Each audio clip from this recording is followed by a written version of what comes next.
asalaamaaleykum sunu mbokku jullit yi asalaamaaleykum sunu mbokku taalibe yi asalaamaaleykum yéen ñi ngeen xamante ne rek dimanche bu jot ci waxtu bi yéen a ñuy déglu ci chronique bii nga xamante ne ñi ngi leen ko defal fii ci États-Unis si jàppandalu rajo bii nga xamante ni mooy sunu kër FM nekk fii nga xamante ni mooy Los Angeles ci état bi ñuy wax Californie. xam ngeen ni nag bala ñoo commencé sunu chronique gu tey bi rek dañoo bëgg a yëkkati kàddu ay njaal teg ko ci sunu mbokk yi nga xamante ni yëpp wàcc nañu liggéey ci semaine bii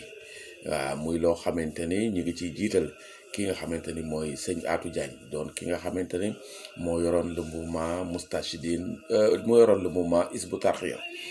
te seede bi nga xamante ni Cheikh Mourtada Mbacké xalif général des Mourides def na ko ñuy ñaan mu yàgg fi loolu te wér rek doy na parce que nee na seetlu na Atou xool na ko jàng na ko waaye li mu gis daal mooy liggéeyu Serigne Touba bi fu mu koy yéegee lu mu gën a kawe mi ngi xool fu gën a kawe loolu rek doy na ba toppatoo ko ba ñu jébbal ko boromam ci li nga xamante ne mooy ajjuma bi ci armeelu Baqiya yi di ñaan yàlla na daje ak payu Serigne Touba ci foofu nga xamante ne fi la tëdd waaye aussi di jaale sunu mbokk yi nga xamante ne sunu mbokk bopp yi nga xamante ne yëpp dañu wàcc liggéey ci semaine bi rawatina sunu mbokk bopp di sunu mag di Serigne Modou Guène bi nga xamante ne wàcc na liggéey foofu nga xamante ne mooy Ndar ci Gandiol donc nag di leen jaale mbokk yi wàcc liggéey yëpp ci semaine bi di leen wax ne nag xam ngeen ni sunu waxtaan bi nga xamante ni moom lañ doon defal ñoo ngi fi nga xamante ni ñi nga xamante ni fii nga xamante ni mooy naawel ñëwoon nañu ci li nga xamante ni lépp mooy ngëneel yi nekkoon ci naawel waaye nag dañuy wax ni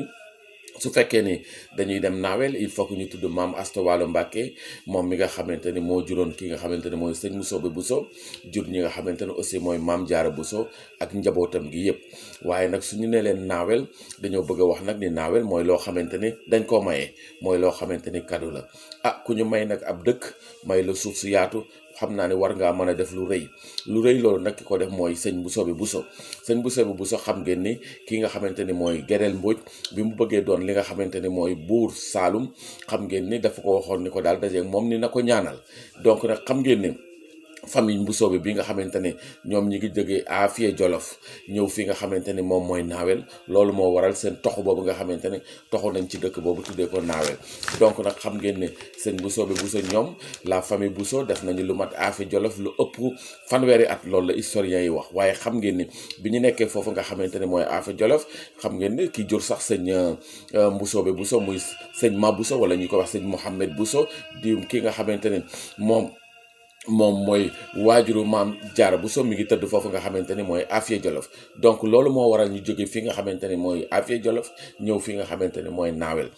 naawel nag boo ko fi ki nga xamante ni mooy Gédel Mbodj indi foofu nga xamante ni mooy naawel dinañu ñëwaat ci li nga xamante ni mooy histoire Saloum pour que nit ñi xam li nga xamante ni dëgg ñaan boobu nga xamante ni sëñ Mbusoobe Bousso defaloon na ko ki nga xamante ni mooy sëñ Gédel Mbodj pour mu doon buur Saloum lan mooy portée bi pour ñu bëgg a xam portée bi il faut que ñu xam Saloum lan moo fa xewoon avant ak lan moo fa xew ci biir parce que xam ngeen ni famille bi nga xamante ni mooy famille Gédel Mbodj waalo la ñu jógee seen famille waalo la ñu jóge ñëw fi nga xamante ni mooy Saloum parce que ñoom dañoo waroon a doon barak au waalo mais xam ngeen ne seen doomu baay ñoo toogoon ñoom nag comme ñoom itam dañoo war a toog te xaar bi dafa yàgg ci ñoom nee nañu ñu daal di dem ci mooy seen néegu ndey mooy fi nga xamante ni moom mooy au Saloum léegi nag bañ fa ñëwee xam ngeen ni Saloum moo tax ma ne leen il faut que ñu delluwaat ci taarix indi Saloum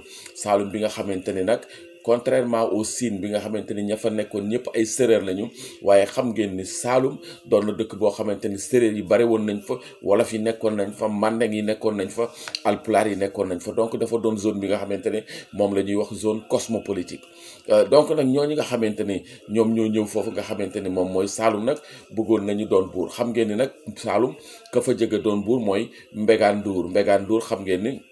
mooy le premier roi de Saloum donc Saloum nag xam ngeen ni ñi ko yoroon mooy ñi sant Ndour ñi sant Ndaw ñi sant Njaay ñi sant Diop ñi nga xamante ne sax sant Fall Samba Lawbe Fall doon na ko ak ñi nga xamante ne ñoo sant Diouf ak ñi nga xamante ne ñoo sant Mbodj buur yi nga xamante ne ñoo sant Mbodj ci ñeent fukki buur ak juróom-ñeent yëpp ñi nga xamante ne ñoo sant Mbodj am na ci juróom-ñett ñoo xamante ne ñoom ay buur lañu woon foofu nga xamante ne ay buur Saloum lañu donc moo tax tey ji ñu indi leen li nga xamante ne mooy taarixu Saloum ndaxte Saloum doon na zone boo xamante ni bu metti la woon rappelé wu waxoon naa leen fii benn vidéo ni leen ki nga xamante ni mooy Maam Balla Mbàkke bi nga xamante ni moo jur Maam Mor Anta Sali nga xamante ni bi mu jógee Mbàkke ginnaaw bi ñu reyee sëñ Abdou Khadre taawam bi mu demee aussi fi nga xamante ni moom mooy Saalum moom dañ ko fekk ci minbar bi ñu rey ko waaye xam ngeen ni Saalum aussi amoon na ay conflits yu bari yoo xamante ni moo amoon diggante ceddo yi ci seen biir ba xam ngeen ni en 1855 fi nga xamante ni moom la ñuy wax la bataille de Nanjigi sax du woon bataille waaye rey bi nga xamante ni massacre bi nga xamante ni moo amoon Nanjigi parce que fàttaliku leen Nanjigi ki nga xamante ni mooy Kumba Ndaama Mbóoj bi mu doonee xam ngeen ni buur fi nga xamante ni moom mooy Saalum avant muy doon buur doonoon na bummi maanaam nekk ci case bi avant muy dugg fi nga xamante ni moom mooy Saalum xam ngeen ni ñëwoon na fi nga xamante ni moom mooy Nanjigi en 1855 fekk fa imam bu mag di afisu alxuraan bu mag ñu koy wax ma jara Birane Diop ba nga xamante ni bu mu duggee foofu nga xamante ni moom mooy Nanjigi daf leen a fekk ñuy julli juma mu rey leen ñoom ñëpp loolu moo waral sax d'ailleurs en 1861 Maba Jaxu Ba bi mu organisé ba pare mu def la vengeance sëriñ si nga xamante ni ñi nga xamante ne ki nga xamante ni mooy Kumba Ndaam Mbóoj reyal na leen maanaam di ñoo xamante ni daf leen a fekk ñuy julli ajjuma mu ne bu ñu taxawee ba kàbbar soxleen seen kaw xam ngeen ni ci lañu defoon le massacre de Nanjigi ñu ne sax am na lu ma téeméer ak ñeent fukki sëriñ yoo xamante ne wàccoon nañu liggéey moo taxoon Maba Jaxu Ba organiser armée woo sëriñ si pour ñu jël vengeance bi nga xamante ne moom la ñu defoon kooku nga xamante ne mooy Madiara Birane Diop waaye aussi xam ngeen ni Saalum am na ay xeex yu bari yoo xamante ne am na fa loolu moo tax ñuy ñëwaat ci li nga xamante ne rek mooy kii nga xamante ne mooy Maba Jaxu Ba mënuñoo bañ a wax li nga xamante ne mooy xeex bi nga xamante ni def na ko au Saalum pour installer fa l'islam waaye def na ko au delà de Saalum ba xamante ni fi mu wàcc liggéey fi nga xamante ne mooy xare bi nga xamante ni amoon na ko ak Buur Sine Coumba Ndoffène Diouf en 1867 en fait xeex boobu mu amoon ak Buur Sine Coumba Ndoffène Diouf nag nga xamante ni ci la Maba Jaxu Ba daanu xeex boobu tubaab yi dañ ci dugal seen loxo parce que man ci sama documentation yi gis naa benn télégraphe boo xamante ne télégraphe numéro 68 du 2 août 1867 nga xam ne Buur Sine Coumba Ndoffène Diouf moo koy envoyé le gouverneur de Gorée pour ni ko rey na ki nga xamante ne mooy Maba Jaxu Ba di ko jox le bilan de tous les morts ni ko moom ci boppam blessé nañ ko waaye génn na ci di ko wax ni ko Maba rey naa lu mat juróom-ñeenti chef am rey naa lu mat ñaar fukki téeméeri jullit ak juróom fukk jàpp naa ci fas yu bari wax ko lu baree bari defal ko bilan guerre bi ba nga xamante ni une semaine après ki nga xamante ne mooy le gouverneur de Gorée envoyé nag bu ñu interprète bu ñuy wax Samba Fall sax ci télégraphe ci rapport bi mu def dinañu xam ne Samba Fall boobu jullit la mais interprète la moom la ko yónnee jox ko cadeau ni ko nag bii boo demee nga joxal ma ko Buur Sine Coumba Ndoffène Diouf ci rey boobu nga xamante ne moom la rey Maba Jaxu Ba donc xeexu Sine bi du woon rek Maba Jaxu Ba mais tubaab yi ñu ngi woon ci ginnaaw li nga xamante ne mooy Buur Sine Coumba Ndoffène Diouf loolu aussi amoon na ci ki nga xamante ne mooy Maba Jaxu Ba mais aussi di leen wax ni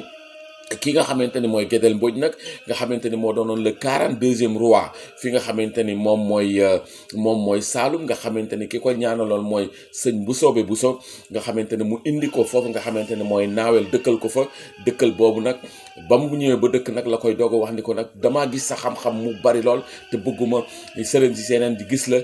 di la ñaanlu moo tax daal ma indi la fii di wane ne daal réew ndekete ñaara ko yor muy liggéey ak ñaan donc loolu la xamante ni Gédel Mbodj xam na ko Gédel Mbodj bi nga xamante ne nag mooy doonoon le 42e roi bi nga xamante ne mooy buur Saalum dafa doonoon koo xamante ne ñëpp d'accord nañ ni ku intelligent la maanaam ku muus la ku xarañ la te ku am yërmande la te Gédel Mbodj bi nga xamante ne duggoon na ci ceddo nga xamante ni ci ceddo la nekkoon bi nga xamante ni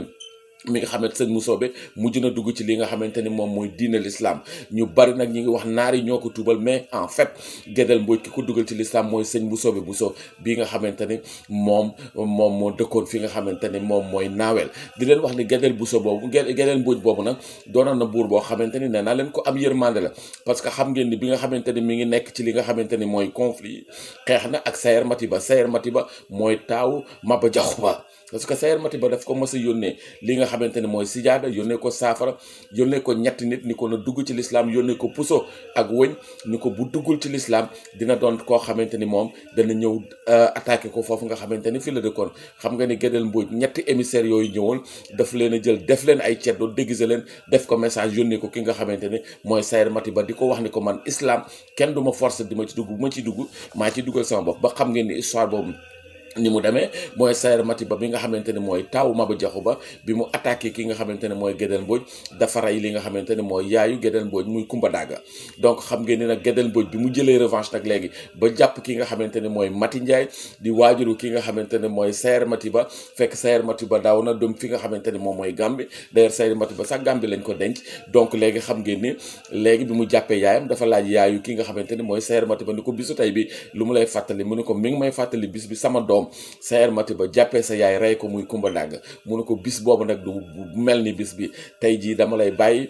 boole la ak escorte ñu yóbbu la ba ci ki nga xamante ne mooy Sayer Matiba di sa doom nga xamante ne du ma la def dara daal di koy bàyyi nag xam ngeen ni nee nañu sax Mati Ndiaye boobu bi nga xamante ne escorté nañ ko ba yóbbu ko fi nga xamante ne mooy Baptiste en Gambie xam ngeen ni nee nañu li mu waxoon doom ji Sayer Matiba ni ko day Gédel Mbodj di gis naa ni jullit ceddo bu yor xolu jullit la waaye yooyu itam sama doom gis naa ni yooyu itam jullit bu yor xolu ceddo nga donc di wax ni dimension bi nga xamante ne Gédel Mbodj amoon na ko Gédel Mbodj boobu nag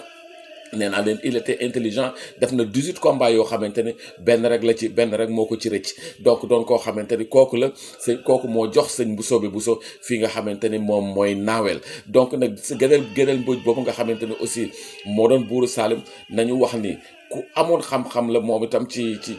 ku amoon prestance la ci li nga xamante ni moom mooy pouvoir parce que nee nañu daan na wax lu bari ni bu ma faatoo nañ ma yëkkati ba ñëpp gis ma ñu ni ko loo jublu ci buñ la yëkkati ba gis yow mu ne ma ñi ma